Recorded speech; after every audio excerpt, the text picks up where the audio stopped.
Janvier, c'est le mois des défis. Pour la première fois, la Coupe du Monde d'escalade sur glace est à vivre en exclusivité sur Trek. Inédit, la nouvelle saison du Freeride World Tour fait étape à Hakuba au Japon. Suivez les plus grands athlètes dans la compétition ski et snowboard de référence. Faire le tour de la Tasmanie en vélo, deux amis relèvent le défi sportif pour protéger l'environnement. Dans le nord du Caucase, Thibaut Duchaussal s'attaque au plus haut sommet d'Europe pour freerider sur les pentes du mont Elbrus. La performance pour passion en janvier sur Trek.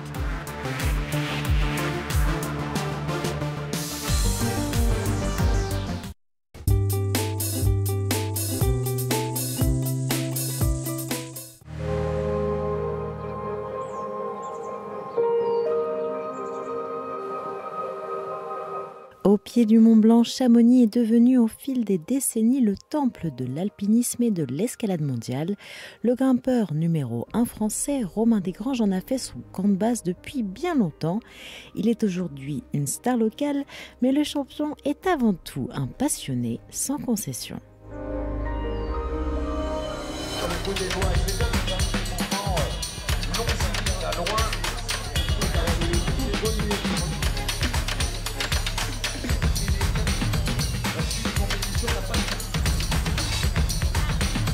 Romain, on va le laisser tranquillement, juste vous dire bien jusqu'à où.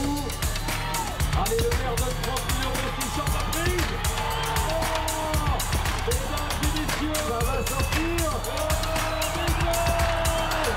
Romain Desgranges à Chamonix.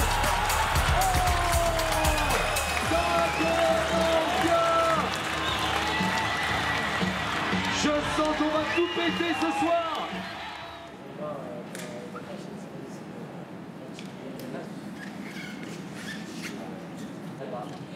Romain, comme un athlète, c'est quelqu'un de passionné par ce qu'il fait, par la grimpe, qui est très rigoureux dans l'entraînement, qui pense escalade, qui mange escalade, qui dort escalade. Il laisse rien au hasard, il fait tout pour l'escalade.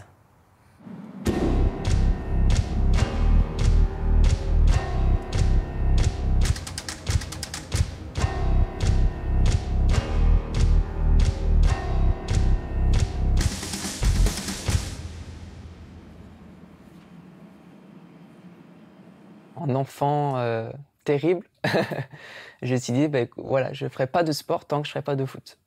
Et du coup est arrivé le moment où, à l'école, il fallait faire le choix entre 3 sports pour faire du sport à l'école. Et il y avait le choix entre badminton, volley et escalade. Du coup, je disais, non, je ne ferai aucun des 3, je veux faire du foot. Et du coup, voilà, c'est mon père qui a choisi, il a regardé, il dit, écoute, voilà, tu feras de l'escalade. Ça sera bien, ça fait forcer tous les muscles, ça va te faire du bien. Du coup, voilà, je grimpais et je grimpais.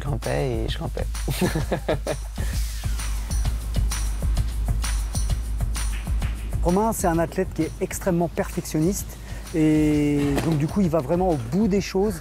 Et quand il a décidé qu'il devait apprendre quelque chose, il la va jusqu'au bout, jusqu'à temps que ça soit la perfection. Il est capable de recommencer des mouvements des centaines et des centaines de fois jusqu'à temps que ça soit parfait.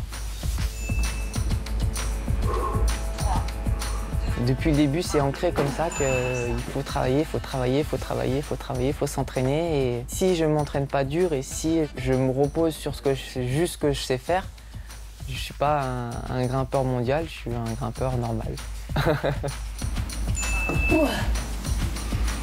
Romain, il n'est pas doué en escalade. Enfin, il a compris que pour arriver à quelque chose, il fallait travailler. Et moi, je vois beaucoup de jeunes qui sont doués, mais qui ne travaillent pas. Et à la fin, c'est celui qui a travaillé qui arrive.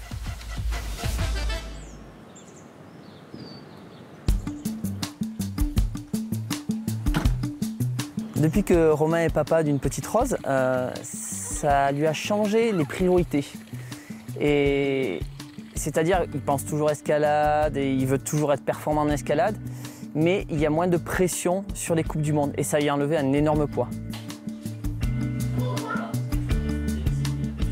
par rapport à ma vie de grimpeur et ma vie de compétiteur, ça a été radical.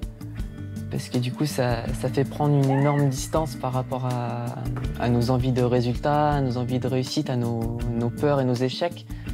Parce qu'on se rend compte qu'en fait, voilà, gagner une Coupe du Monde, c'est rien à côté de juste voir ton enfant rigoler et que tout aille bien. Et du coup, ça remet les proportions un peu de ce qui est important dans la vie, quoi.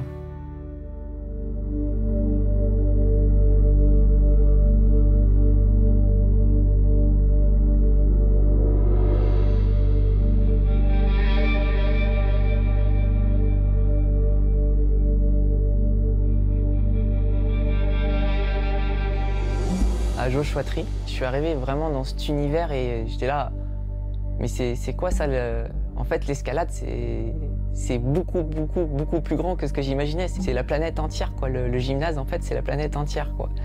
Et ça a été vraiment le choc en disant, voilà, c'est un monde sans fin, en fait.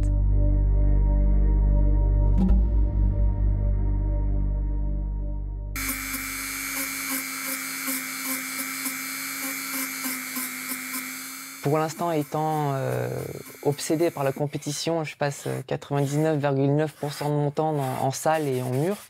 Et du coup, c'était logique, entre guillemets logique pour moi de sculpter des prises artificielles.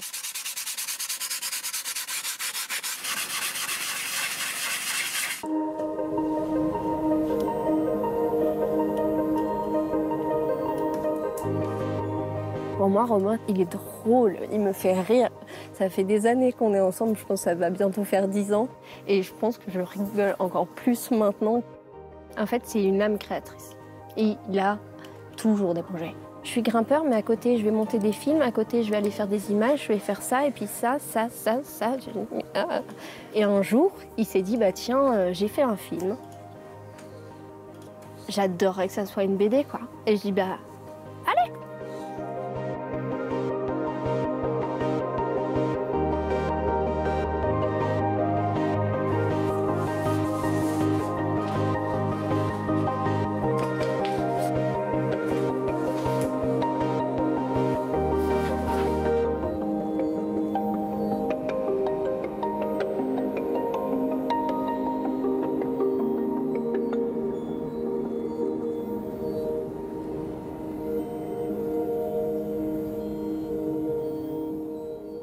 L'idée d'aller grimper sur la mer de glace est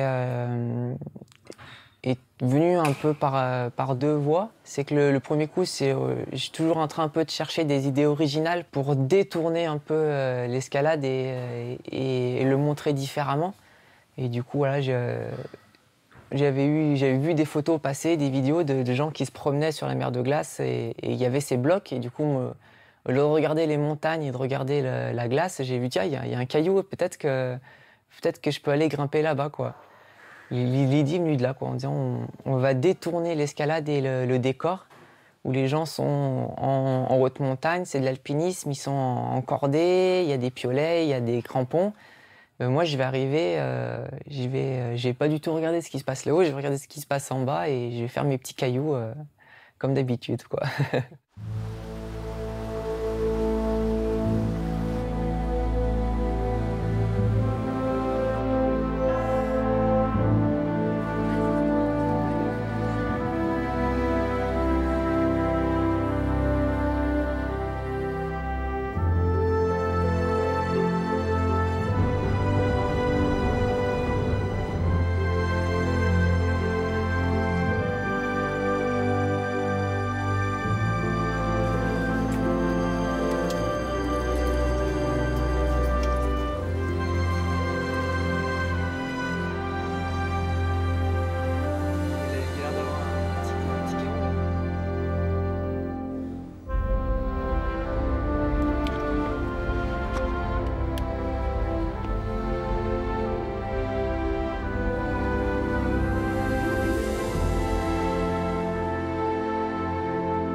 Christian Fernandez, du coup, qui est le guide de haute montagne qui m'a accompagné sur ce projet. C'est un vieil ami que j'ai rencontré quand j'étais au lycée, quand j'étais au club d'escalade.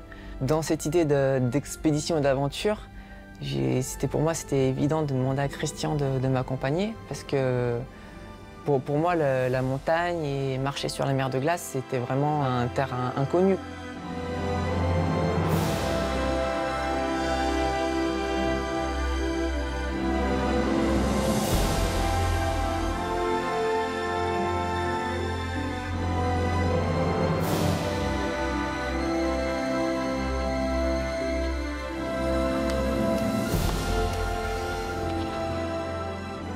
Sur les blocs qu'on a repérés, on a trouvé plusieurs lignes qui étaient grimpables. Le problème de ces blocs, c'est qu'ils ont été lissés par la neige et par le glacier. Du coup, il n'y a pas beaucoup de prises, donc beaucoup de blocs étaient lisses et c'était impossible de les grimper. Et parmi tout ça, on a trouvé quelques blocs et quelques lignes qui étaient juste cool, quoi. C'était ni trop facile, ni trop dur. Ça m'a pris plusieurs essais pour déchiffrer la méthode, pour comprendre comment il fallait faire. Donc c'était vraiment une aventure de blocs parfaite.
Là, l'avantage de l'escalade dehors et de l'escalade tranquille, c'est qu'on n'est pas limité ni dans le temps, ni dans le...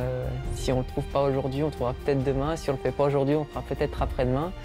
En compétition, l'instantané est plus précis, quoi. C'est aujourd'hui, maintenant ou jamais, quoi.